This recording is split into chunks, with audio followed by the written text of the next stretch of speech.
Sound check.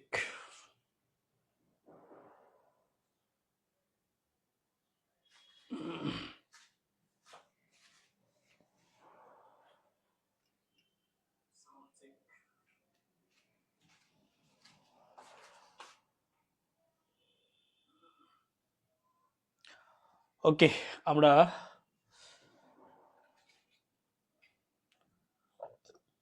আমরা আজকে নবাবী শাসন থেকে ব্রিটিশ শাসন কিভাবে তৈরি হলো এবং ব্রিটিশ শাসন সম্পর্কে আমরা জানবো। আমরা গতদিন সুবেদারি শাসনে গিয়ে শেষ করেছিলাম এবং সুবেদারদের কথা বলেছিলাম। এই শেষ সুবেদার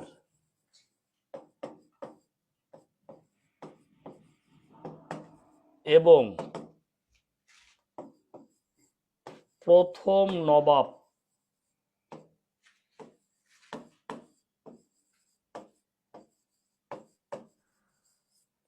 মুর্শিদ কুলি খান, শেষ সুবেদার এবং প্রথম নবাব হচ্ছে মুর্শিদ কুলি খান। অর্থাৎ এই প্রশ্নটা কিন্তু অনেকবার পরীক্ষায় আসছে যে শেষ সুবেদার বা প্রথম নবাবকে। তার মানে আমরা ঢুকে যাচ্ছি নবাবী শাসন আমলে। নবাবী শাসন আমলের মধ্যে গুরুত্বপূর্ণ কয়েকজন নবাবের কথা যদি বলি, যেমন প্রথম নবাব হলো মুর্শিদ কুলি খান।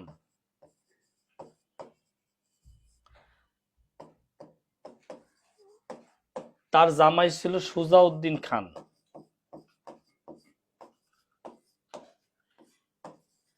সুজাউদ্দিন খান, তারপরে আলীবর্দী, নবাব আলীবর্দী খান, নবাব নবাব আলীবর্দী খান। আর নবাবের দৌহিত্র নবাব সিরাজউদ্দৌলা। এইভাবে আর কি। হ্যাঁ, তাহলে দেখেন আমরা এই কয়জন নবাব, তাহলে মুর্শিদ কুলি খান কি পাইলাম? প্রথম নবাব। এখানে আর লেখাপড়া নাই। মুর্শিদ কুলি খানের জীবনটা অনেক রকম লালন শাহের মতো। তাকেও কিন্তু এই যখন বসন্ত রোগ হয়েছিল কলার ভেলায় ভাসিয়ে দিয়েছিল। সে হিন্দু ব্রাহ্মণ পরিবারেই জন্ম হয়েছিল তার, কিন্তু পরবর্তীতে ভাসিয়ে দেওয়ার পরে সে বড় হয় এক মুসলিম পরিবারে। সেখান থেকেই হয় মুর্শিদ কুলি খান। এই মুর্শিদ কুলি খানই হচ্ছে প্রথম নবাব। সুজাউদ্দিন খানে তেমন কোনো কিছু নাই। আপনারা জানেন যে শায়েস্তা খানের আমলে টাকায় ৮ মণ চাল পাওয়া যেত। শায়েস্তা খানের পর টাকায় ৮ মণ চাল পাওয়া যেত সুজাউদ্দিন খানের আমলে। টাকায় ৮ মণ চাল পাওয়া যেত, টাকায় ৮ মণ চাল পাওয়া যেত। এই হলো নবাব সুজাউদ্দিন খানের কথা বলছি। যে শায়েস্তা খানের পর সুবেদার শায়েস্তা খানের পর টাকায় ৮ মণ চাল পাওয়া যেত হচ্ছে এই নবাব সুজাউদ্দিন খানের আমলে। এবার আলীবর্দী খানের ঘটনা সবাই জানেন।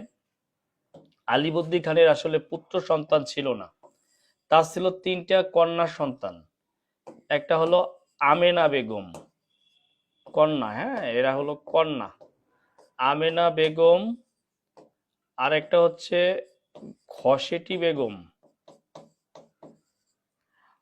আর একটা হচ্ছে ময়মুনা বেগম। এগুলো পড়ানোর কিছু নাই, এগুলো আপনারা জানেন। এর মধ্যে আবার আমেনার পুত্র হলো সিরাজ। সিরাজ, এর মধ্যে আমেনার পুত্র ছিল সিরাজ। তো আলীবর্দী খানের মৃত্যুর পর মাত্র 23 বছরে এই সিরাজ নবাব হওয়ার গৌরব অর্জন করে। নবাব হওয়ার গৌরব অর্জন করলে এর মধ্যে ঘসেটি বেগম তার খালা রাজপ্রাসাদ ষড়যন্ত্র শুরু করে সিরাজের বিরুদ্ধে। বাকি ঘটনা আপনাদের জানা, এখানে পড়ানোর কিছুই নাই। মির্জাফর, তারপর রায়দুল্লভ, জগৎ শেঠ, এরকম যারা নবাব সিরাজের খুব কাছে ছিল, তাদের রাজমহল ষড়যন্ত্রের কারণে পলাশির যুদ্ধে এই নবাবের পতন হয়। তো সেই জায়গাটা আমরা একটু যাচ্ছি। যুদ্ধটা হবে পলাশির যুদ্ধ।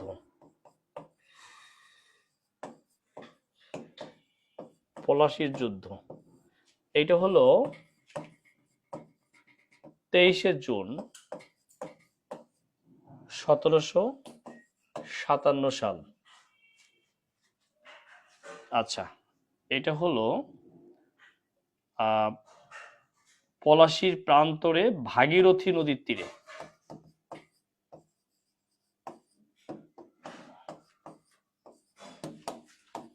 নদীর তীরে, পলাশীর প্রান্তরে ভাগীরথী নদীর তীরে এই পলাশীর যুদ্ধটা হয়। কাদের কাদের মধ্যে হয়? নবাব বাহিনী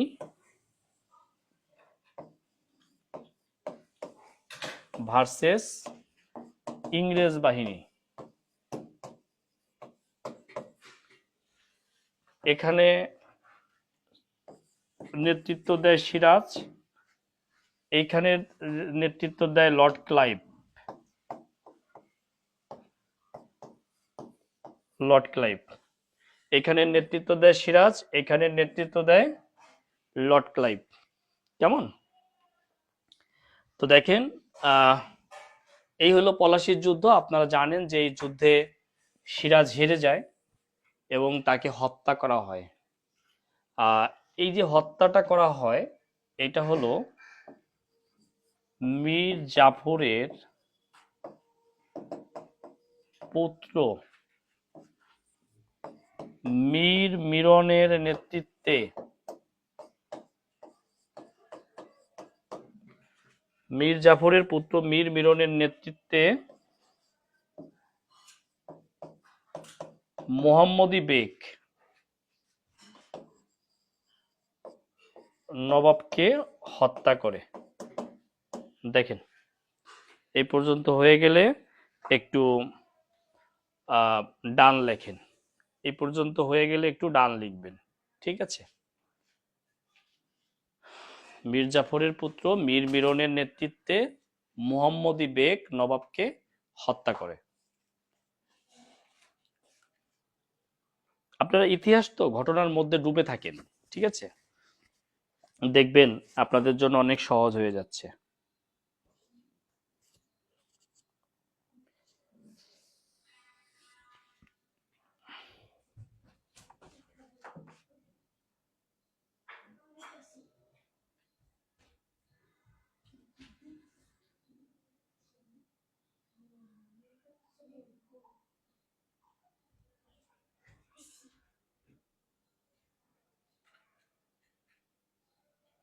দেখেন, এই হলো ঘটনা, ঠিক আছে? এই হলো ঘটনা। এখন যেহেতু সিরাজকে মেরে ফেলা হয়েছে, সেহেতু এখন নবাব হবে কে? নবাব হবে মীর জাফর।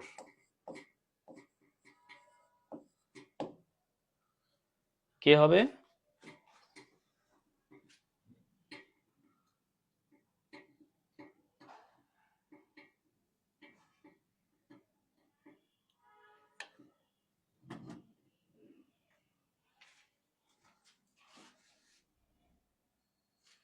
নবাব হবে মীর জাফর। এখন এই যে মীর জাফর যে নবাব হইল, মীর জাফর তো ইংরেজদের সাথে হাত মিলিয়েছিল। তা হাত মেলায় বিদেশি বন্ধুদের সাথে হাত মেলানো হয় কন্ডিশনাল, মানে কিছু শর্তে হাত মেলানো হয়।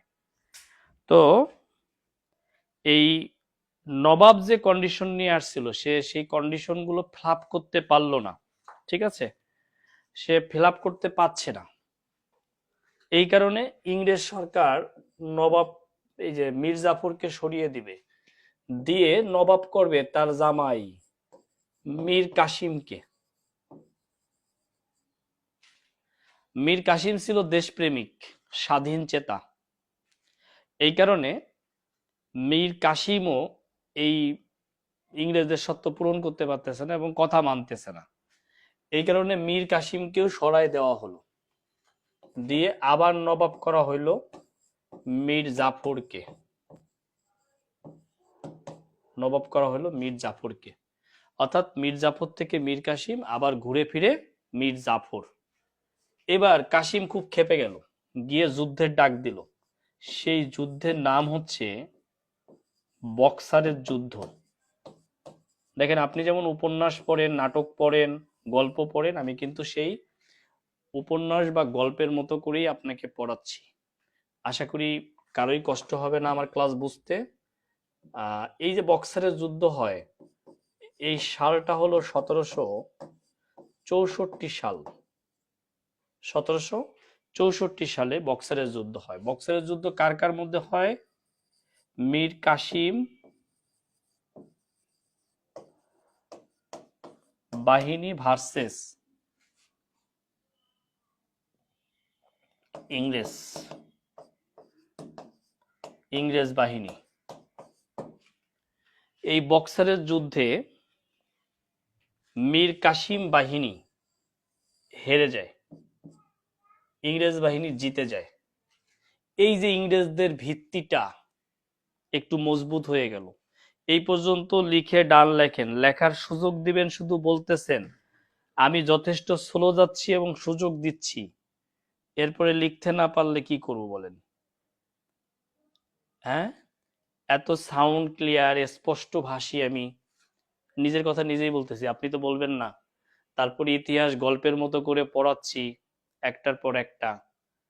তো এরপরে লিখতে না পারলে, যদিও রমজানের দিন একটু শরীরে ক্লান্তি আছে, একটু কষ্টও হচ্ছে জানি, ঠিক আছে। এই হলো একটা পার্ট। হ্যাঁ, আমাদের মোটামুটি ব্রিটিশ শাসন শুরু হয়ে যাচ্ছে 1764 সালে। এই পতনের মধ্য দিয়ে কি হবে? নবাব মানে মীর জাফর, তার বংশ ক্রমান্বয়ে ধ্বংস হইতে থাকবে। কেউ গুটি বসন্তে, কেউ কলেরায়, হ্যাঁ, বিভিন্নভাবে মারা যাবে। এভাবে নবাব শেষ হইতে থাকবে। শেষ হয় না, এখনো তো নবাবদের বংশধর পুরান ঢাকায় গেলে পাবেন, ঠিক আছে। তো এই যে ইংরেজরা আমাদের এখানে আসছে, এই ইংরেজরা আগে আসে নাই। এই উপমহাদেশের একটা ইতিহাস আছে, সেটা হলো উপমহাদেশে ইউরোপীয়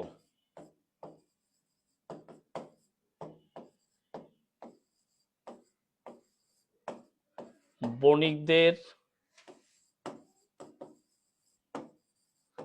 আগমনের ইতিহাস। ইউরোপীয় বণিকদের আগমনের ইতিহাস অনেক লম্বা। হ্যাঁ, আচ্ছা, ইউরোপীয় বণিকদের আগমনের ইতিহাস অনেক লম্বা, যে আলোচনা এখন করা সম্ভব না। এখন যেটা সম্ভব, কারা কখন আসছে একটা টেকনিকের মাধ্যমে আমরা পড়ে নেই। দেখেন, পড়া ডেই ফরা, পড়া ডেই ফরা। এই পড়া পর্তুগিজ, ডাচ, ডেনিশ, ইংরেজ, ফরাসি। দেখেন,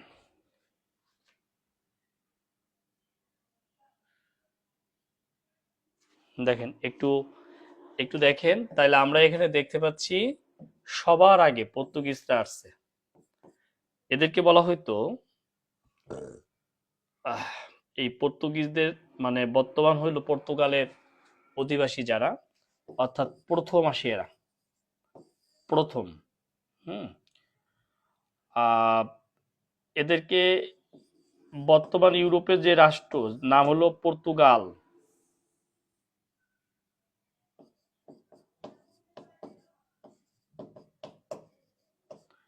অর্থাৎ পর্তুগালের অধিবাসী এই পর্তুগিজ, যেটা হলো প্রথম আগমন ঘটে তাদের, পর্তুগালের অধিবাসী।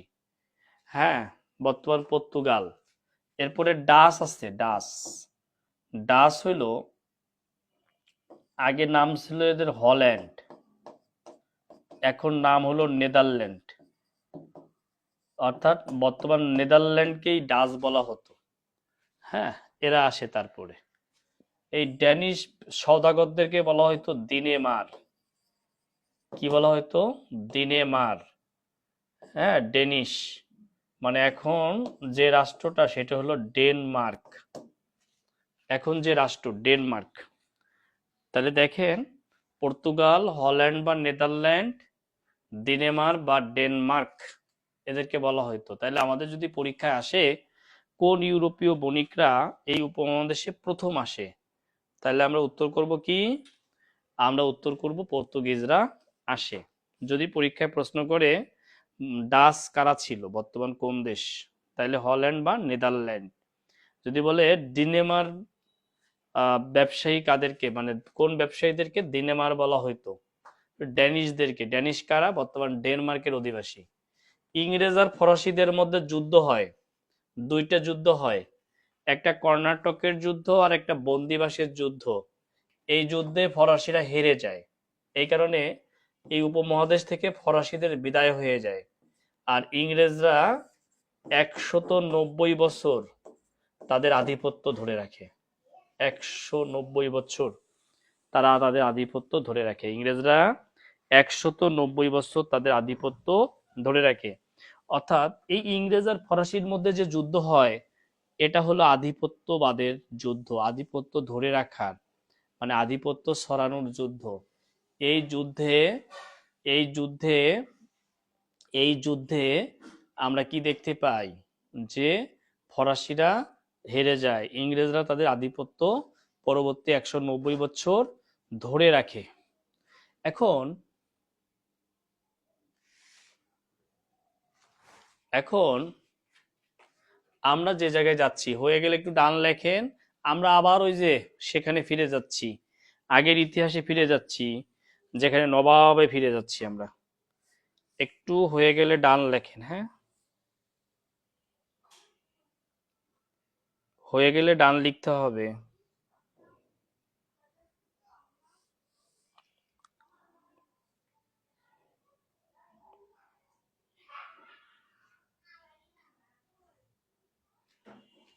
ওকে, তাইলে একটু খেয়াল করেন। আমরা দেখতে পেলাম 1764 সালে কি হইলো? বক্সারের যুদ্ধ হইলো। এরপরে কি ঘটবে? এরপরে আমরা দেখতে পাবো যে ইংরেজদের আধিপত্য বাড়তেই থাকবে। কিসের মাধ্যমে বাড়বে? আমরা দেখলাম যে 1765 সালে মাত্র 26 লক্ষ টাকার বিনিময়ে East India company, EIC, East India company Bangla, Bihar ও উড়িষ্যার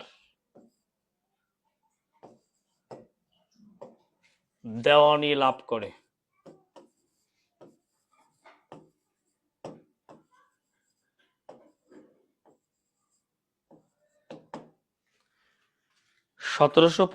সালে মাত্র 26 লক্ষ টাকার বিনিময়ে East India company Bangla, Bihar ও উড়িষ্যার দেওয়ানি লাভ করলো। এই যে আধিপত্য আরো বাড়তেছে। এবার নবাব ঘোষণা দিল যে সে দ্বৈত শাসন চালু করবে। লর্ড ক্লাইভের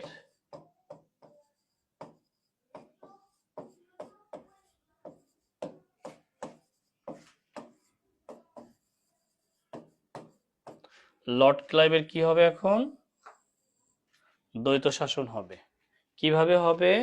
শাসনটা কেমন দেখেন, দ্বৈত মানে দৈত্য না, কিন্তু দ্বৈত মানে দুই। শাসনকে দুই ভাগে ভাগ করা হবে, এই এক ভাগ, এই এক ভাগ। এইখানে থাকবে অর্থ বা রাজস্ব, এইখানে থাকবে প্রতিরক্ষা, আর এই জায়গায় হবে বিচার আর প্রশাসন। এই অর্থ, রাজস্ব বা প্রতিরক্ষা দেখবে হচ্ছে ইস্ট ইন্ডিয়া কোম্পানি, আর বিচার আর প্রশাসন করার ক্ষমতা দিবে নবাবদেরকে। নবাবরা তো বিশাল খুশি, আমরা বিচার করব, প্রশাসন চালাবো। গাধারাম, হ্যাঁ, গাধারাম নবাবরা তো বিশাল খুশি। কিন্তু পকেটে টাকা না থাকলে, পকেটে মাল না থাকলে খবর হয় না ভাই। ঢাল নাই, তলোয়ার নাই, নিধিরাম সর্দার। কি হয়ে গেল? ক্ষমতাহীন নেজামত, নেজামতহীন ক্ষমতা। অর্থাৎ প্রতিরক্ষা ইস্ট ইন্ডিয়া কোম্পানির হাতে, অর্থ ইস্ট ইন্ডিয়া কোম্পানির হাতে, কিন্তু বিচার আর প্রশাসন কার হাতে? নবাবের হাতে। তো আস্তে আস্তে বিশৃঙ্খলা তৈরি হইল, এমন বিশৃঙ্খলা তৈরি হইল যে এই উপমহাদেশে প্রচুর মানুষ মারা গেল। পাশাপাশি 1770 সালে এক দুর্ভিক্ষ তৈরি হইল ঝড়ে। এই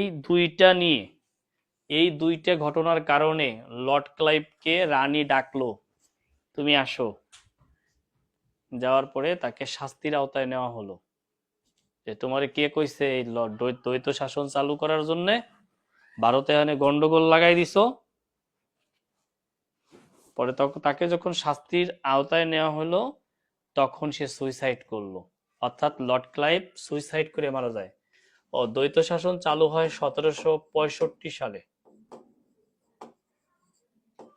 1765 সালে দ্বৈত শাসন চালু হয়। দ্বৈত শাসন চালু হয় কত সালে? 1765 সালে চালু হয়। এইবার কি হলো?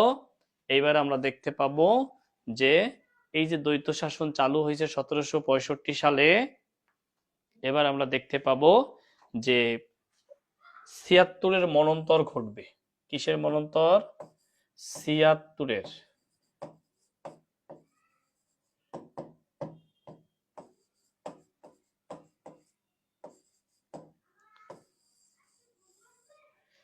ছিয়াত্তরের মনন্তর নিয়ে পরীক্ষায় সাল আসে, একটা হলো বাংলা 1176 সাল, ইংরেজি 1770 সাল। এই সময় 1 কোটি মানুষ মারা যায়। বোঝেন কি অবস্থা? 1 কোটি মানুষ মারা যায় 76-এর মনন্তরে। বুঝতে পারছেন? 1 কোটি মানুষ মারা যায়। এটা পরীক্ষা আসে 76-এর মনন্তর কত সালে হয়। বাংলা হইলে 1176 আর ইংরেজি হইলে 1770 সাল। ঠিক আছে? তো এর প্রেক্ষিতে কি হয়? লর্ড ক্লাইভ সুইসাইড করে। লর্ড ক্লাইভ কি করে পরবর্তীতে, এটা পরবর্তী ঘটনা, না লিখলেও চলে, লর্ড ক্লাইভ সুইসাইড করে। এখন লর্ড ক্লাইভ আর শাসন করতে পারবে না, এখন হলো গভর্নরের শাসন তৈরি হবে, মানে কয়েকটা ভাগে। এখন শাসনগুলো এভাবে হবে: প্রথম গভর্নরের শাসন,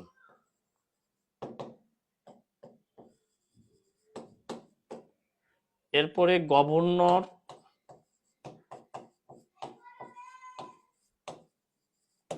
জেনারেলের শাসন, তারপর ভাইসরয়দের শাসন। অর্থাৎ ইংরেজরাই 3 ভাগে শাসন শুরু করবে। প্রথম গভর্নর থাকবে, প্রথম গভর্নররা শাসন করবে, তারপর গভর্নর জেনারেল আসবে লর্ড উইলিয়াম বেন্টিং, তারপরে ভাইসরয় আসবে লর্ড ক্যানিং। কিভাবে আসবে সেটাও বলবো। আমরা আপাতত গভর্নরের শাসন দিয়ে শুরু করব, ঠিক আছে? আমরা আপাতত গভর্নরের শাসন দিয়ে শুরু করব। যেহেতু লর্ড ক্লাইভ সুইসাইড করছে, তাহলে গভর্নর নিয়োগ হবে। গভর্নরের নাম হইল, আমরা লিখি governor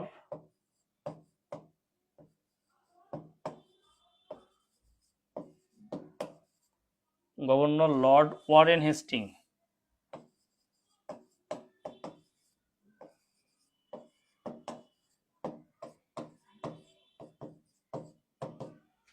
governor lord Warren Hastings.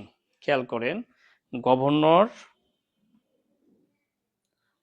Lord Warren Hastings. ভাই আপনার এরকম করলে তো ক্লাস আগাইতে পারবো না, খালি নিচে নামান নিচে নামান, এটা কি ভাই?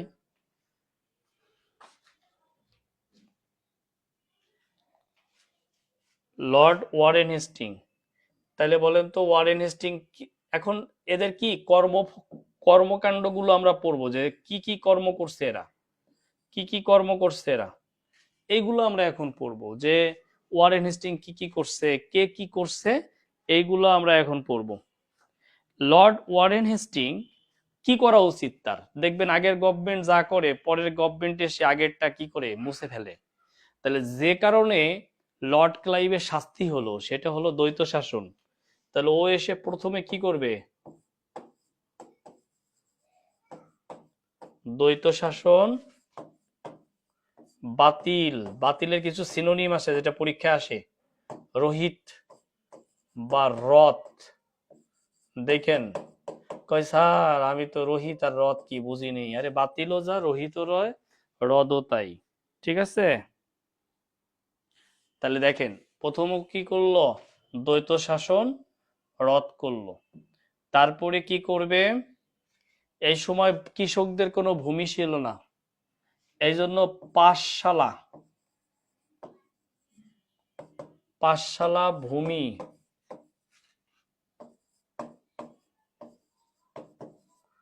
বন্দোবস্ত আইন চালু করে। পাঁচশালা মানে 5 বছর মেয়াদি কৃষকদেরকে ভূমি বরাদ্দ দিয়ে দেয়। এইটা প্রথম জেলা ব্যবস্থার প্রবর্তন করেন। প্রথম জেলা ব্যবস্থার প্রবর্তন করেন যারা দেখবেন যশোরে বাড়ি, যশোর জেলা অফিসে দেখবেন কালেক্টরের অফিস ইয়ে আছে, ব্রিটিশ একটা ভবন আছে যেটা কালেক্টরের ভবন। এটাই হলো প্রথম জেলা, অর্থাৎ প্রথম জেলা হয় যশোর। প্রথম জেলা হয় যশোর, মানে যশোরকে প্রথম জেলা করা হয়। কাকে জেলা করা হয়? যশোরকে প্রথম জেলা করা হলো। ঠিক আছে, প্রথম যশোরকে জেলা করা হলো একজন ম্যাজিস্ট্রেট নিয়োগের মাধ্যমে। এরপরে আমরা যেটা দেখব সেটা হলো এই যে আমাদের বর্তমান যে এনবিআর মানে রাজস্ব বোর্ড, ওই যে কালেক্টরের ভবন বলছি না, ওখানেই রাজস্ব বোর্ড স্থাপন করা হয়। যশোরের ছেলেমেয়েরা আছেন, দেখবেন গিয়ে, হ্যাঁ, রাজস্ব বোর্ড স্থাপন করা হয়। এটাই প্রথম রাজস্ব বোর্ড, প্রথম।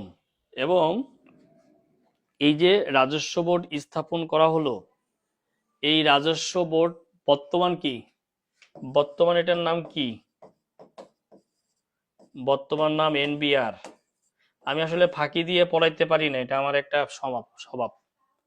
কিন্তু বেশি ডিটেল 95% শিক্ষার্থীরা পছন্দ করে না, কারণ 95%ই ফাঁকিবাজ, আর 95%ই হলো চাকরি হবে না। 95 না, আরো বেশি পার্সেন্টেজে চাকরি হবে না। কিন্তু আমি ফাঁকি দিতে পারি না, এটা আমার সমস্যা একটা। সব তো যশোরের মেয়েরা দেখি, যশোরের মেয়েরা সুন্দরী। ঠিক আছে, ফাঁকি হবে না, এটা লেখা হয়ে গেলে ডান লেখেন। এরপরে আমরা আরেকজন গভর্নরের কাছে চলে যাচ্ছি।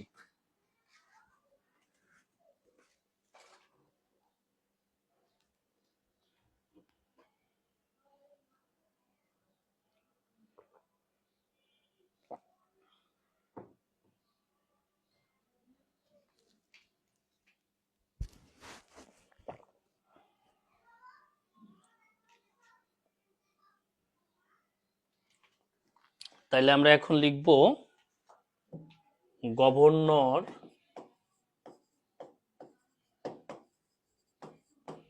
লর্ড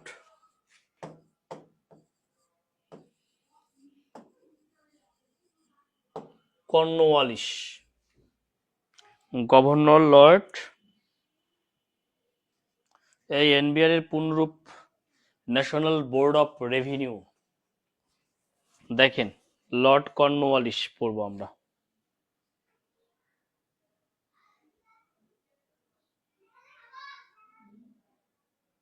ওকে, কর্নওয়ালিস কি করলো? কর্নওয়ালিস আগের গভর্নর কি করছিল? 5 বছর ভূমি বন্দোবস্ত করছিল। কর্নওয়ালিস বলল এটা কম হয়ে যায়, ও করলো 10 সালা।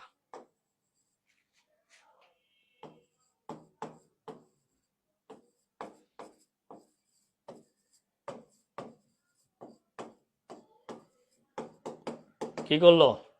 সে 10 সালা করে দিল। তাতেও নিজে নিজে সন্তুষ্ট হইল না, পরে বলল দূর, 5 বছর 10 বছর সব বাদ। চিরস্থায়ী ভূমি বন্দোবস্ত আইন চালু করেন।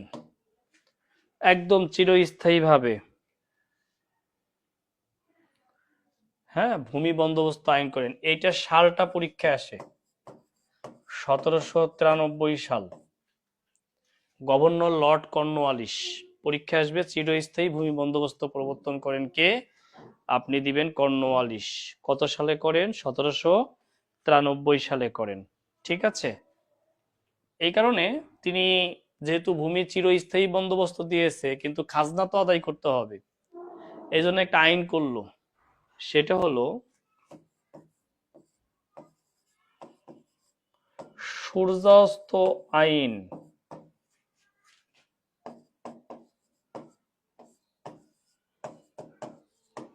সূর্যাস্ত আইন চালু করেন।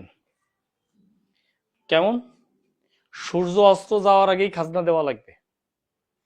তো রাজা যখন, মানে গভর্নর যখন এটা চালু করে দিছে, সে তার একলা তুলতেছে না, গ্রামে গ্রামে জমিদার আছে, তো জমিদাররা এটা আদায় করা শুরু করছে। তো আদায় করতে গিয়ে সূর্য অস্ত যাওয়ার আগে খাজনা না পাইলে কি করত? নির্যাতন চালাইতো। ঠিক আছে, নির্যাতন চালাইতো, অকথ্য ভাষায় গালিগালাজ করত, বউদেরকে মেয়েদেরকে তুলে নিয়ে যেত। তো অনেকেই এটা সহ্য করতে না পেরে, অনেকেই আত্মহত্যা করে। এই সূর্য অস্ত আইন একটা কালো আইন। হ্যাঁ, ওকে, তাহলে দেখেন ভাই, ক্লাসটা করেন, গাইডলাইন পাবেন।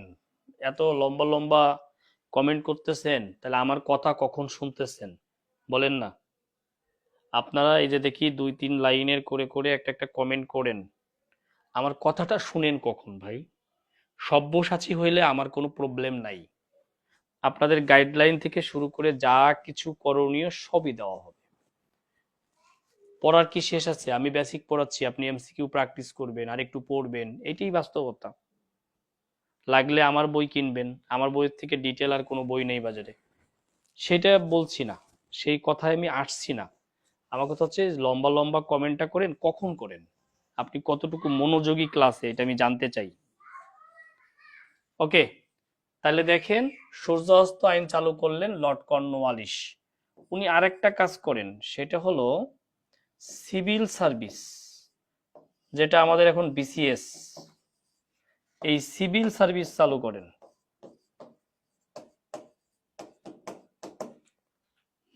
লেখা হয়ে গেলে ডান লেখেন, লেখা হয়ে গেলে ডান লেখেন। সিভিল সার্ভিস প্রবর্তন করলেন তিনি। তখন তো কম্পিটিটিভ এক্সাম ছিল না, তখন ছিল হচ্ছে ঘোড়ার, ম্যাজিস্ট্রেট হইতে হলে ঘোড়া চালানোর পারদর্শী, হ্যাঁ, তার আগে আরো লেখাপড়া, শিক্ষাগত যোগ্যতাও লাগবে। আচ্ছা দেখেন, সিভিল সার্ভিস চালু করেন তিনি। তিনি কি করলেন? সিভিল সার্ভিস চালু করলেন।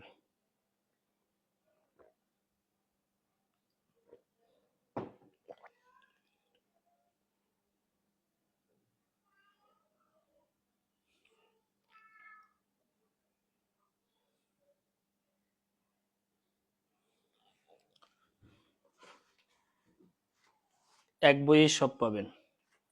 এই বাজারের বই কি এক একটা এক এক রকম নাকি? ঘুরাইয়া আপনারা যে একাধিক বই কেন কিনেন আজাইরা? আচ্ছা, তো এই যে এতক্ষণ যাদেরকে দেখলেন, এরা গভর্নর। গভর্নর দুইজনকে পড়লাম। এখন যাকে পাবো আমরা, ইনি হলেন governor general Lord William Bentinck. Governor general Lord William Bentinck.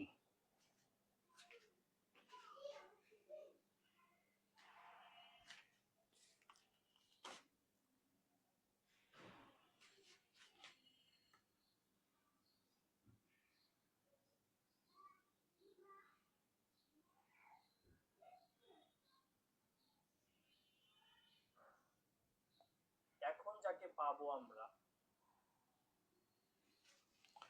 ওকে, বেন্টিং এর সময়ে বেশ কিছু ভালো ভালো কাজ আছে যেগুলো আমাদেরকে পড়তে হবে। 1829 সালে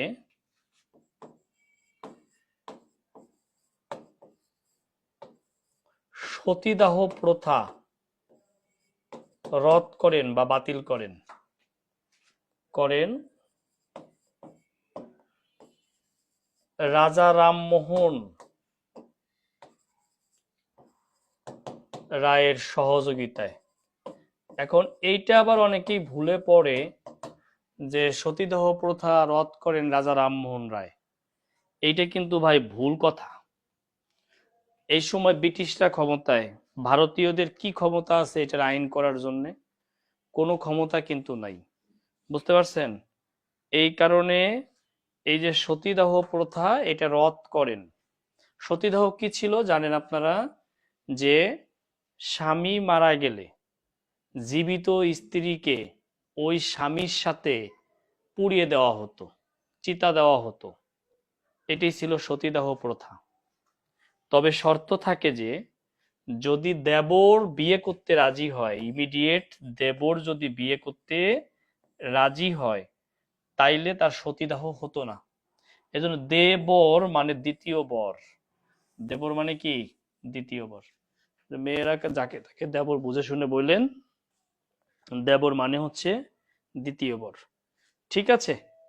তো এই যে 1829 সালে সতীদাহ প্রথা রদ করলেন তিনি, এরপরে আসেন তিনি কি করলেন? প্রথম উপমহাদেশে প্রথম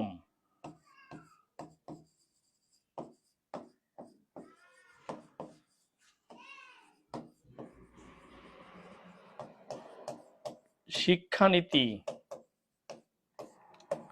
চালু করেন। প্রথম শিক্ষানীতি, এই শিক্ষানীতির নাম ছিল ম্যাকলের শিক্ষানীতি। এই শিক্ষানীতির নাম ছিল ম্যাকলের শিক্ষানীতি। এই ম্যাকলের শিক্ষানীতি অর্থাৎ ম্যাকলে ছিল এই বেন্টিং এর অধীনে তার শিক্ষা সংক্রান্ত বিষয়ক সচিব। এই জন্য নাম হলো ম্যাকলের শিক্ষানীতি। বেন্টিং বললেন ভারতীয়রা রক্তে মাংসে হবে ভারতীয়, কিন্তু মানসিকতায় হবে ইংরেজ। এই কারণে উপমহাদেশে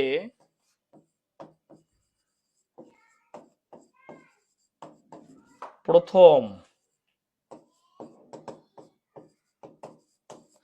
ইংরেজি শিক্ষার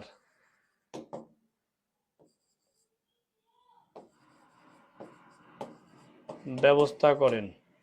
উপমহাদেশে প্রথম ইংরেজি শিক্ষার ব্যবস্থা করেন, অর্থাৎ ইংরেজি শিখতে হবে। এই উপমহাদেশের লোকজনের বড় কোনো পোস্টে চাকরি করার কোনো সুযোগ ছিল না, মানে কর্মকর্তা হওয়ার সুযোগ ছিল না। ইনি প্রথম কি করলেন?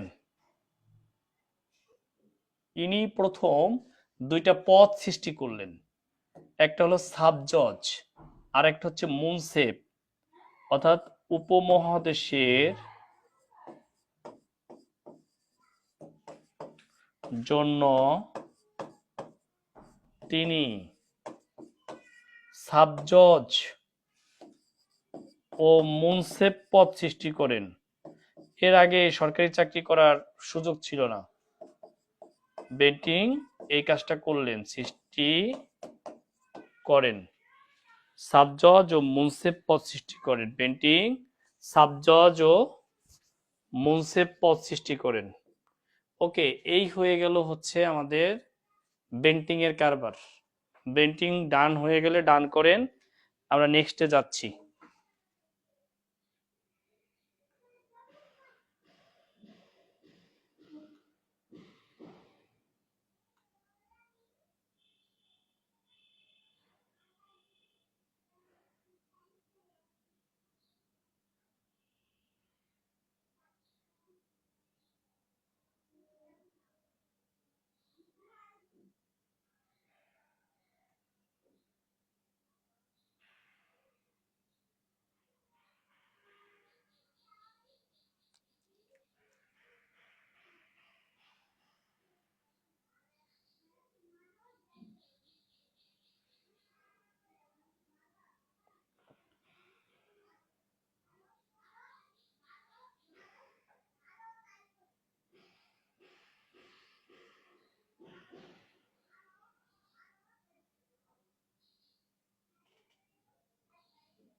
ওকে, আমরা বেন্টিং এর পরে চলে যাব ডালহৌসির কাছে।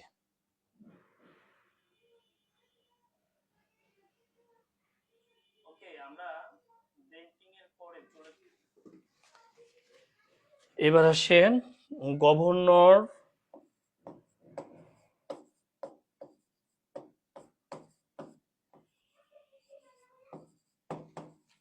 জেনারেল লর্ড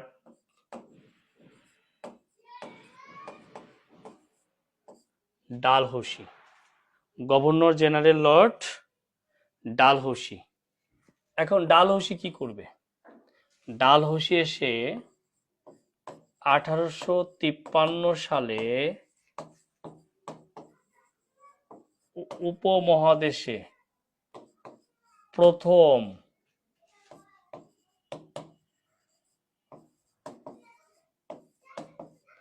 রেল যোগাযোগ ব্যবস্থা চালু করেন। 1853 সালে উপমহাদেশে প্রথম রেল যোগাযোগ ব্যবস্থা চালু করেন। এর মধ্যে যদি পরীক্ষায় আসে ভারতে কোথায়? ভারতে বোম্বে শহরে। বোম্বে শহরে। আর যদি বাংলায় বলে,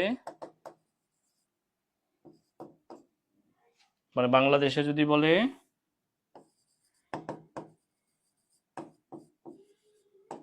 এটা হলো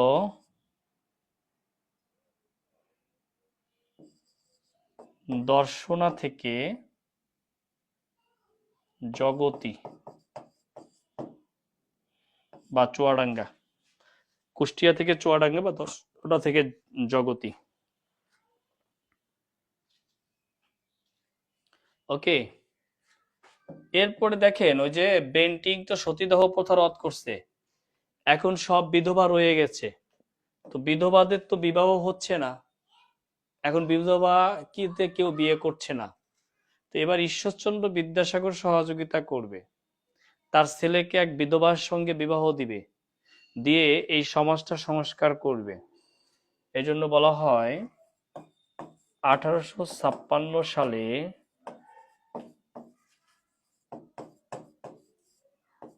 ঈশ্বরচন্দ্র বিদ্যাসাগরের সহযোগিতায়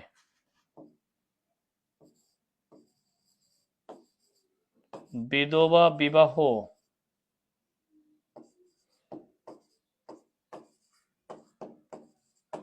রদ করেন, চালু করেন, বন্ধ না, চালু করেন।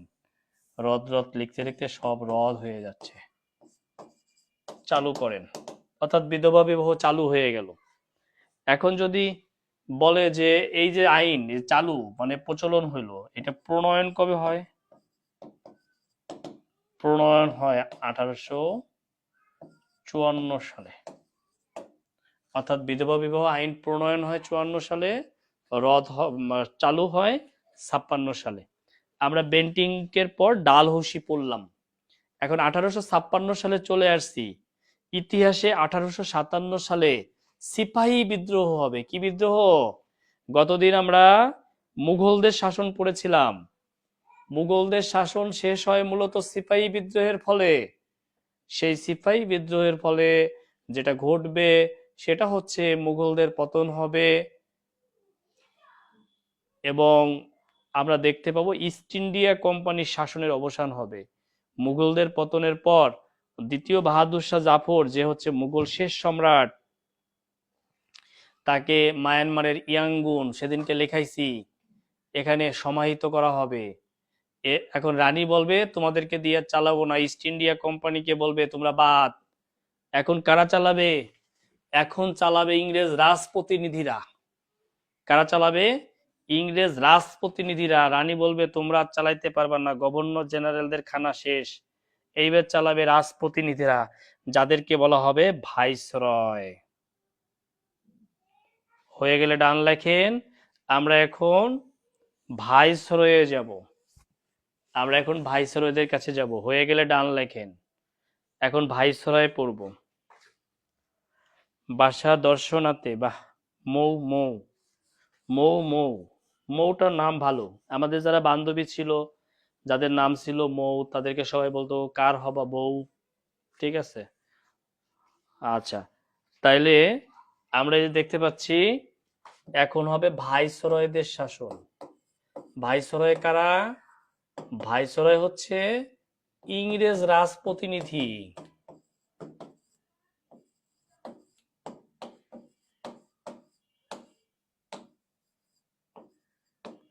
ইংরেজ রাজপ্রতিনিধি হচ্ছে ভাইসরয়। ভাইসরয় হচ্ছে ইংরেজ রাজপ্রতিনিধিদেরকে ভাইসরয় বলা হতো। ঠিক আছে, এখন প্রথম যিনি ভাইসরয় তিনি হলেন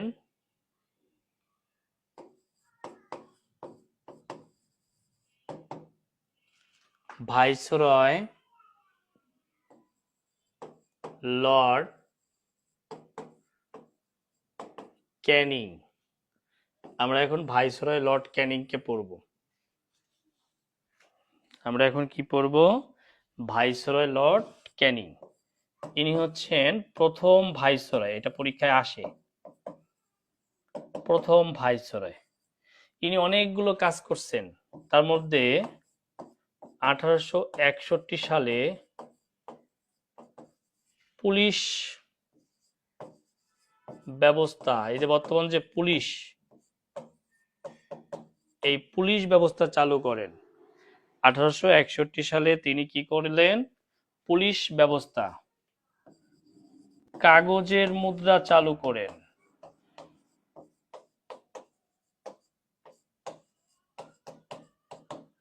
কাগজের মুদ্রা তিনি চালু করলেন, পুলিশি ব্যবস্থা চালু করলেন, কাগজের মুদ্রা চালু করলেন।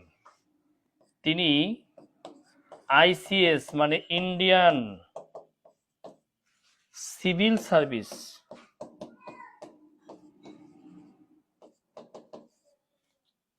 অ্যাক্ট পাশ করেন। ইন্ডিয়ান সিভিল সার্ভিস অ্যাক্ট পাশ করেন। তিনি কি করলেন? ইন্ডিয়ান সিভিল সার্ভিস অ্যাক্ট পাশ করলেন। ওই যে কর্নওয়ালিসে দেখছিলেন সিভিল সার্ভিস, ওটা কোনো আইন ছিল না, এমনি। এখন একটা অ্যাক্ট করলেন, মানে এখন একটা পাশ করে নিলেন, আইন পাশ করে নিলেন তিনি। এরপরে তিনি উপমহাদেশে প্রথম বাজেট প্রণয়ন করেন। উপমহাদেশের প্রথম কি করলেন? বাজেট প্রণয়ন করলেন তিনি। অনেকগুলো কাজ করে ফেলছেন, তাই না? এরপরে দেখেন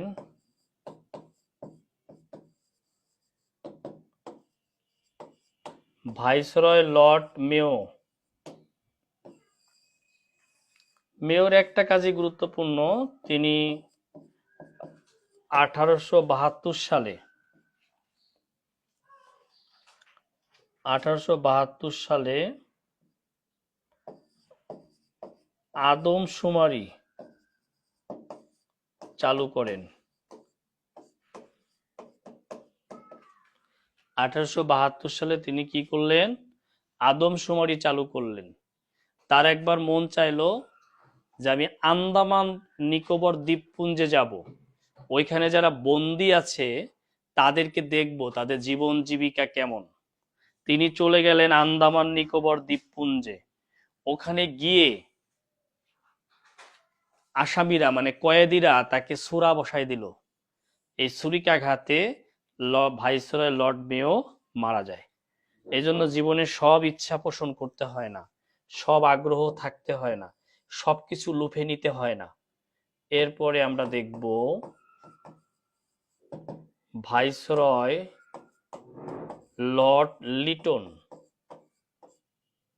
নাম দেখলে মনে হয় বাঙালি বাঙালি, আসলে আমরা যেটা আমরা সহজ মনে করি ওটাই বাঙালি, আসলে না, আমরাই বরং এখান থেকে ধার নিছি। লিটন ইনি কি ছিলেন? ইনি খ্যাতনামা কবি ছিলেন। খ্যাতনামা কবি ছিলেন। ইনি সংবাদপত্রের স্বাধীনতা হরণ করেন। সংবাদপত্রের স্বাধীনতা হরণ করেন। তিনি কি করলেন? সংবাদপত্রের স্বাধীনতা হরণ করলেন। ভাইসরয় লর্ড লিটনের পরে আসবে ভাইসরয় লর্ড রিপন। তিনি কি করলেন?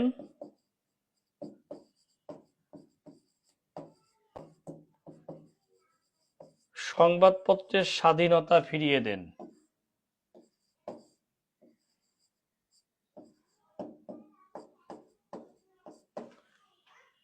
ইনি কি করবেন?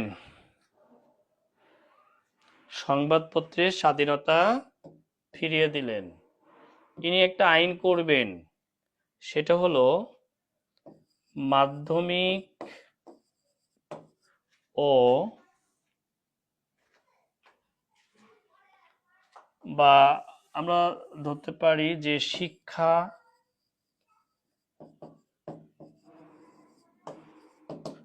সংস্কারের জন্য তিনি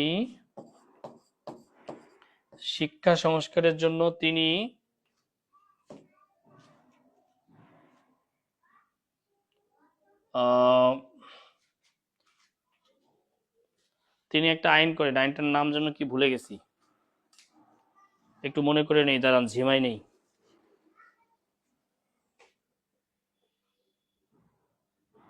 কারো মনে থাকলে একটু কমেন্টে লেখেন, আমার মনে পড়তেছে না।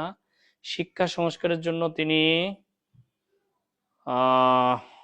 ও হান্টার কমিশন গঠন করেন। তিনি হান্টার, কত মনে থাকে বলেন, বুড়ো হয়ে যাচ্ছি না। কমিশন গঠন করেন শিক্ষা সংস্কারের জন্য। তিনি হান্টার, মুছে গেছে, লিখে নেন। শিক্ষা সংস্কারের জন্য তিনি হান্টার কমিশন গঠন করেন। লিখে নেন, হ্যাঁ লিখে নেন। মুছে গেছে, ক্লিক লেগে মুছে গেছে, লিখে নেন। আচ্ছা, এবার ভাইসরয়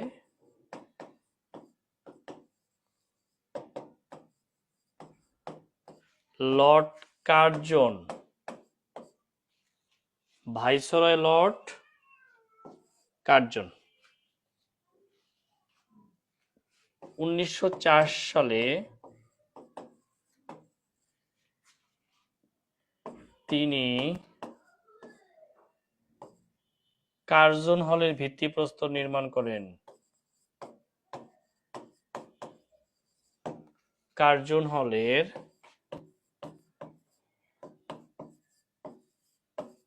ভিত্তিপ্রস্তর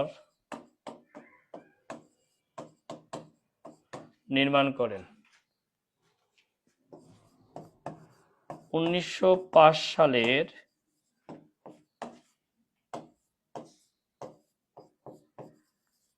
16 অক্টোবর তার সময়ে বঙ্গভঙ্গ হয়। 1905 সালের 16 অক্টোবর তার সময়ে বঙ্গভঙ্গ হয়। 1905 সালের 16 অক্টোবর তার সময়ে বঙ্গভঙ্গ হয়। ওকে, বঙ্গভঙ্গ হয়। তাহলে দেখেন, একটু খেয়াল করেন, আমরা ভাইসরয় লর্ড কার্জন সম্পর্কে জানলাম। এই যে বঙ্গভঙ্গ যে হয়েছে, এখন আমরা বঙ্গভঙ্গ কিভাবে হয় সেটি জানবো। কি জানবো? বঙ্গভঙ্গ। প্রথমে লিখে নিলাম কি, 16 অক্টোবর 1905 সাল বঙ্গভঙ্গ হয়। 16 অক্টোবর 1905 সাল। বঙ্গভঙ্গ দুইটা ভাগে ভাগ হয়। একটা হলো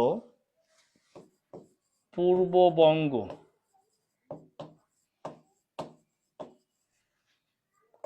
ও আসাম প্রদেশ, আর একটা হলো পশ্চিমবঙ্গ। একটা হচ্ছে পূর্ববঙ্গ আসাম প্রদেশ, আর একটা হচ্ছে পশ্চিমবঙ্গ। তাহলে এখন দুই জায়গায় দুইজন গভর্নর লাগবে। এখানে একজন গভর্নর দেওয়া হলো, এই গভর্নরের নাম হলো ব্যামফিল্ড ফোলার।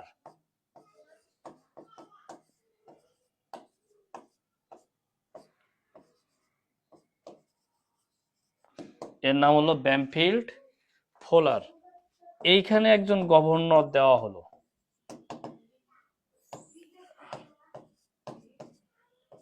এখানে নাম হচ্ছে অ্যান্ড্রু ফ্রেজার। এই গভর্নরের নাম হলো অ্যান্ড্রু ফ্রেজার, এর নাম হচ্ছে ব্যামফিল্ড ফোলার। এই হচ্ছে বঙ্গভঙ্গ। কেমন? এই হলো ফ্রেমটা, বঙ্গভঙ্গের ফ্রেমটা হচ্ছে এই যে আমরা দেখতে পেলাম। বঙ্গভঙ্গ কার সময় হয়েছে? বঙ্গভঙ্গ হয়েছে লর্ড কার্জনের সময়ে। লর্ড কার্জনের সময়ে লেখার সুযোগ দেন। এই সুযোগ আর কত দিব? কি দিব?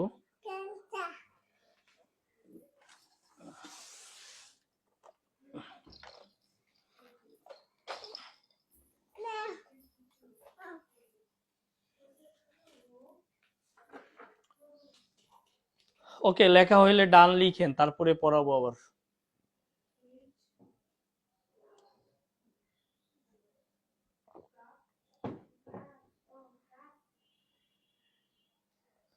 এখন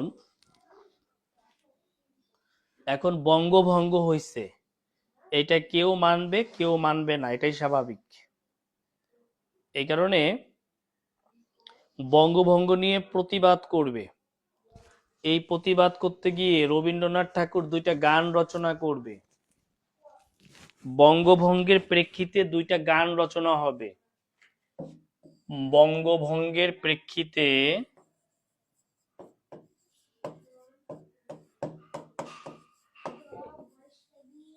প্রেক্ষিতে রবীন্দ্রনাথের দুটি গান, একটা হলো আমার সোনার বাংলা, যেটা আমাদের জাতীয় সঙ্গীত।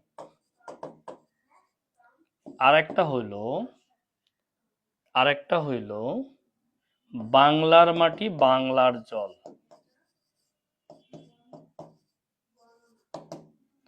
বাংলার মাটি বাংলার জল। ওকে, এই দুইটা গান রচনা করলো রবীন্দ্রনাথ ঠাকুর। ওকে, এই দুইটা গান রচনা করলো।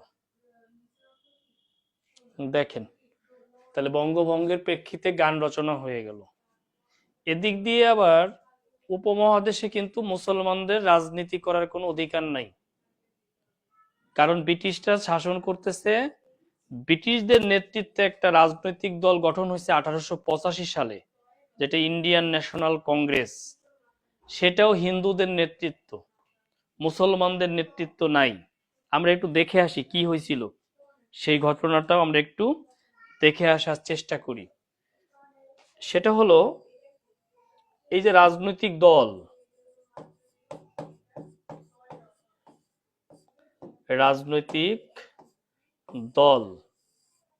সেটা হলো ইন্ডিয়ান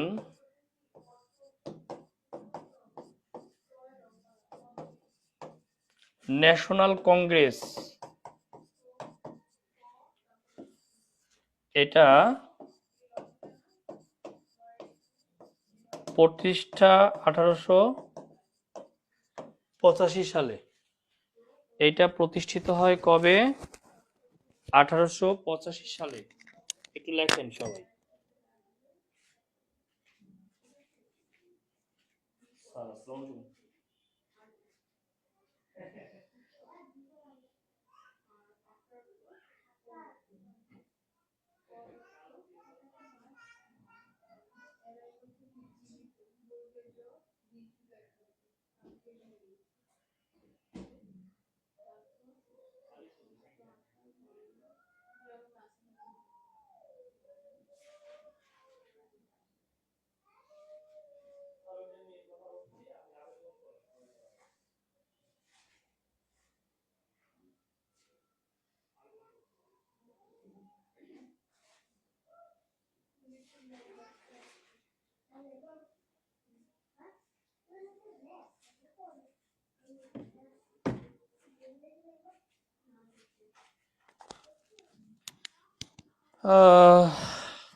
আচ্ছা, কি হয়েছে আপনাদের? নিচের লেখার দিকে তাকানো যাচ্ছে না। ইন্ডিয়ান ন্যাশনাল কংগ্রেস প্রতিষ্ঠা 1885 সাল। এই প্রতিষ্ঠাতাও হচ্ছেন একজন ইংরেজ, তার নাম হইল Alan Octavian Hume. Alan Octavian Hume, এটা হচ্ছে ইংরেজ, এর নাম হচ্ছে অ্যালান অক্টোভিয়ান হিউম। ইনি একজন সিভিলিয়ান। এই সময় একজন হিন্দুকে করা হয় সভাপতি, অর্থাৎ প্রথম সভাপতি। এই সভাপতি হয় উমেশ চন্দ্র বন্দ্যোপাধ্যায়।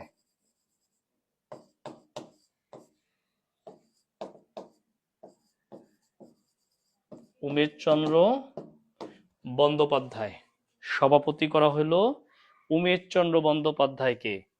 তো এই যে 1885 সালে প্রতিষ্ঠা হয় দল, চলছে ইংরেজদের নেতৃত্বে চলছে, হিন্দুরা এখানে তাবেদারি করছে, কিন্তু মুসলমানদের রাজনীতি করার তো অধিকার নাই। কিন্তু যখন বঙ্গভঙ্গ হয়ে গেল তখন একটা সুযোগ আসলো একটা রাজনৈতিক দল গঠন করার। এই কারণে 1906 সালে একটা রাজনৈতিক দল গঠন করবে মুসলিম সমাজ, তার নাম হইল নিখিল ভারত মুসলিম লীগ। নিখিল ভারত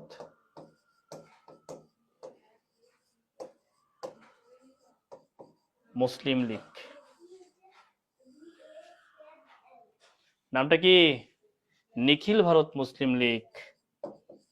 এটা প্রতিষ্ঠা হবে 30 ডিসেম্বর 1906 সালে। 30 ডিসেম্বর 1906 সালে প্রতিষ্ঠিত হবে নিখিল ভারত মুসলিম লীগ। এটার নানান বইতে নানানটা দেওয়া আছে, যে স্থান দেওয়া আছে আহসান মঞ্জিল, কিন্তু ভুল। এই প্রতিষ্ঠার স্থান হচ্ছে ঢাকার শাহবাগ। শাহবাগ। এবং নবাব সলিমুল্লাহর নেতৃত্বে এটি প্রতিষ্ঠা লাভ করে। প্রতিষ্ঠাতা নবাব সলিমুল্লাহ। এখন আন্দোলন চলতে থাকবে, নিখিল ভারত মুসলিম লীগ হইল, বঙ্গভঙ্গ হইল, আবার ইংরেজদের বিরুদ্ধে অনেক বিপ্লবী দাঁড়িয়ে গেছে। বিপ্লবীদের মধ্যে ক্ষুদিরাম বসু একজন, তার সঙ্গে আছে প্রফুল্ল চাকি। ইংরেজ ম্যাজিস্ট্রেট কিংসফোর্ডের গাড়িকে টার্গেট করবে এই ক্ষুদিরাম বসু এবং প্রফুল্ল চাকি। সেই ইংরেজ ম্যাজিস্ট্রেটের গাড়িতে যখন বোম নিক্ষেপ করবে, কিন্তু গাড়ির মধ্যে ইংরেজ ম্যাজিস্ট্রেট ছিলেন না, ছিল তার স্ত্রী এবং কন্যা। এই বোম্বিংয়ে ইংরেজ ম্যাজিস্ট্রেটের স্ত্রী এবং কন্যা নিহত হয়। এই কারণে ক্ষুদিরাম বসুকে ধরা হয়, আর প্রফুল্ল চাকি আত্মহত্যা করে। ক্ষুদিরাম বসুকে ধরা হয় এবং তাকে ফাঁসি দেওয়া হয়। দেখবেন একটা বিখ্যাত গান, একবার বিদায় দে মা ঘুরে আসি, এটা ক্ষুদিরাম বসুর সেই বিখ্যাত গান। আর ক্ষুদিরাম বসুকে কেন্দ্র করে সেই গান, একবার বিদায় দে মা ঘুরে আসি। তাহলে দেখেন, এগুলো আমি স্ক্রিপ্ট করে যাচ্ছি, এগুলো তো লেখাচ্ছি না। এরপরে 1909 সালে মল্লি মিন্টু আইনের মাধ্যমে মুসলিমদের রাজনৈতিক অধিকার প্রদান করা হয়। এদিকে বঙ্গভঙ্গ রয়েছে, বঙ্গভঙ্গের বিরুদ্ধে মিছিল হচ্ছে, বিক্ষোভ হচ্ছে, বিপ্লবের দিকে যাচ্ছে, শেষ পর্যন্ত বঙ্গভঙ্গ রদ হয়ে যাবে, মানে বঙ্গভঙ্গ আর থাকবে না। এবার হলো বঙ্গভঙ্গ রদ। প্রথমত জানবেন বঙ্গভঙ্গ রদ কবে হয়, সালটা লাগবে। 1911 সালে বঙ্গভঙ্গ রদ হয়। কবে রদ হয়? 1911 সালে বঙ্গভঙ্গ রদ হয়। এ সময় ভাইসরয় ছিলেন ভাইসরয় লর্ড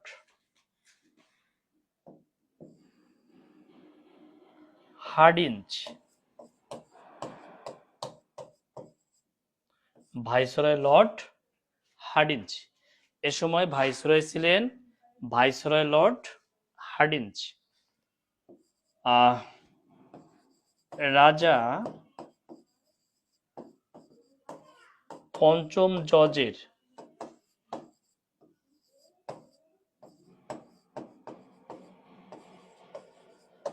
অভিষেক অনুষ্ঠানে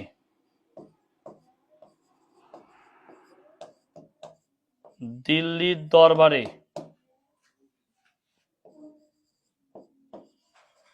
বঙ্গভঙ্গ রদ হয়। মনে রাখবেন, এই হার্ডিঞ্জ সেই হার্ডিঞ্জ যিনি পাবনার পাকশি ব্রিজ নির্মাণ করেন। পাবনার পাকশি ব্রিজ বা হার্ডিঞ্জ ব্রিজ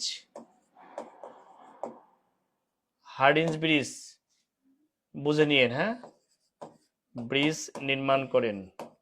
এই হার্ডিঞ্জ সেই হার্ডিঞ্জ যিনি পাবনার পাকশি ব্রিজ বা হার্ডিঞ্জ ব্রিজ নির্মাণ করেন। এইটুকু লেখা হইলে ডান লেখেন। খুব কঠিন একটা জায়গা, আপনাদেরকে একদম পানির মতো করে সহজ করে পড়ানো হচ্ছে। এটা বুঝবেন যখন আরেকজন টিচারের ক্লাস করবেন, তখন বুঝতে পারবেন যে এখানে কত সহজ করে বুঝছেন। তার আগে বোঝার কোনো সুযোগ নেই। এটা লেখা হয়ে গেলে ডান লেখেন। বঙ্গভঙ্গ রদ হয়ে গেল। এখন দেখেন, আমি যদি একটু পেছনে যাই, বঙ্গভঙ্গ হয়েছিল এই সময় একটা জিনিস দেখানো হয় নাই আপনাদেরকে। অনেকেই ডান লিখছেন, একটু পিছনে যাই। হ্যাঁ, এই যে বঙ্গভঙ্গ হয়েছে না, এই সময় দুইটা রাজধানী হয়। আমাদের রাজধানী হয় ঢাকা, আর এই জায়গার রাজধানী হয় কলকাতা। লিখে রাখতে পারেন বঙ্গভঙ্গের এখানে। পূর্ববঙ্গ আসাম প্রদেশের রাজধানী হয় ঢাকা, আর পশ্চিমবঙ্গের রাজধানী হয় কলকাতা। এখন ধরেন, এখন বঙ্গভঙ্গ রদ হয়ে গেছে, তাহলে রাজধানী তো আর দুইটা দরকার নাই। এখন রাজধানী হবে একটা। ঢাকা রাজধানী থাকবে না, কলকাতাও রাজধানী থাকবে না। কলকাতা থেকে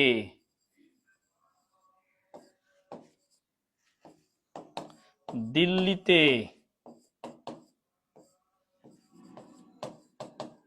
রাজধানী স্থানান্তরের সিদ্ধান্ত হয় 1911 সালে, অর্থাৎ এই বঙ্গভঙ্গ রদের মধ্য দিয়ে। আর যদি পরীক্ষা আসে স্থানান্তরিত কবে হয়, তাহলে দিবেন 1912 সালে। স্থানান্তরিত হওয়ার সিদ্ধান্ত হয় 1911 সালে, স্থানান্তরিত হয় 1912 সালে। ওকে, দেখেন এটুকু হয়ে গেলে ডান লেখেন।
লিখেছেন? ওকে, ডান।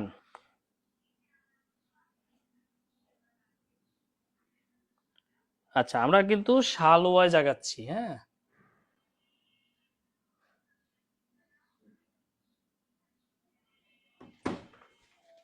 কিছু সাল আমরা সাল ওয়াইজ, যেমন নাথান কমিশন গঠন হবে।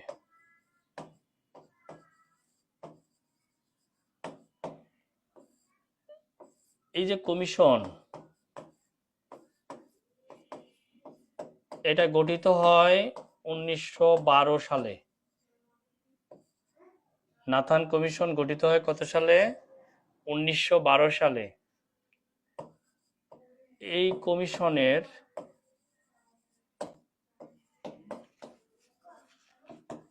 মোট সদস্য ছিল 13 জন। এই কমিশন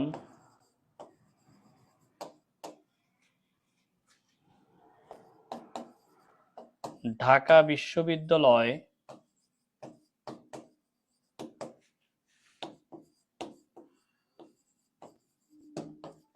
প্রতিষ্ঠার জন্য অ্যাক্ট মানে আইন করেন 1920 সালে।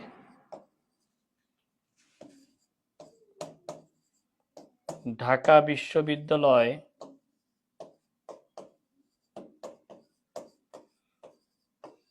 প্রতিষ্ঠা হয় 1921 সালে। আপনারা জানেন 1 জুলাই, হ্যাঁ। ওকে,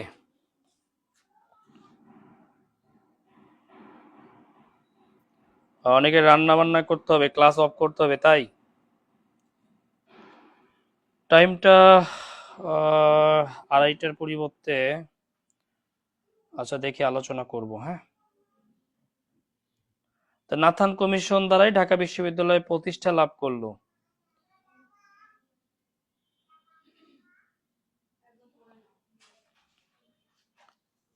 ঠিক আছে, এটা হয়ে গেলে একটু ডান লেখেন।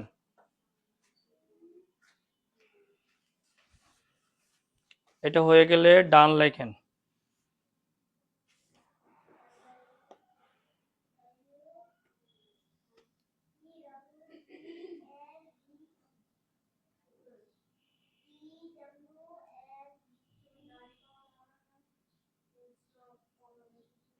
আচ্ছা, নেক্সট হচ্ছে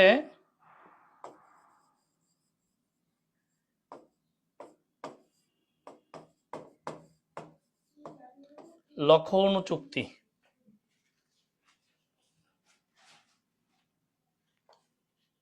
এই চুক্তিটা হয় 1916 সালে। এই চুক্তিটা হয় কবে? 1916 সালে। কার কার মধ্যে? ওই যে ইন্ডিয়ান ন্যাশনাল কংগ্রেস আর মুসলিম লীগের মধ্যে। এই চুক্তিটা হলো হিন্দু মুসলিম ঐক্যর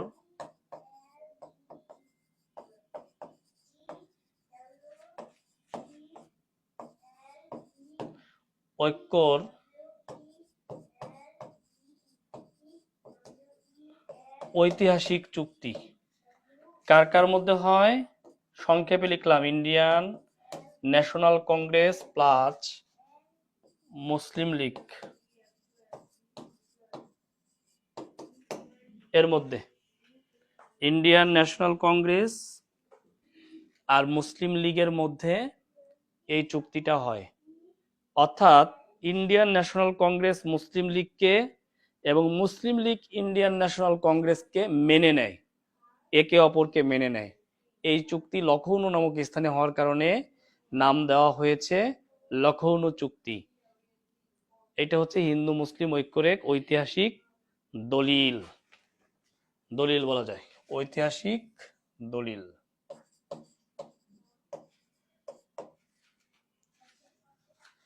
স্যারকে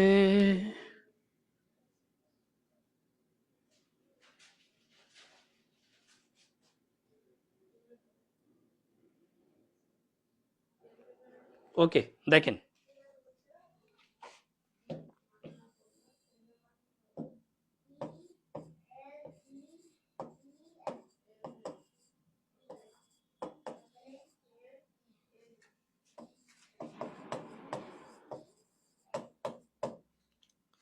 জালিয়ানওয়ালাবাগ হত্যাকাণ্ড।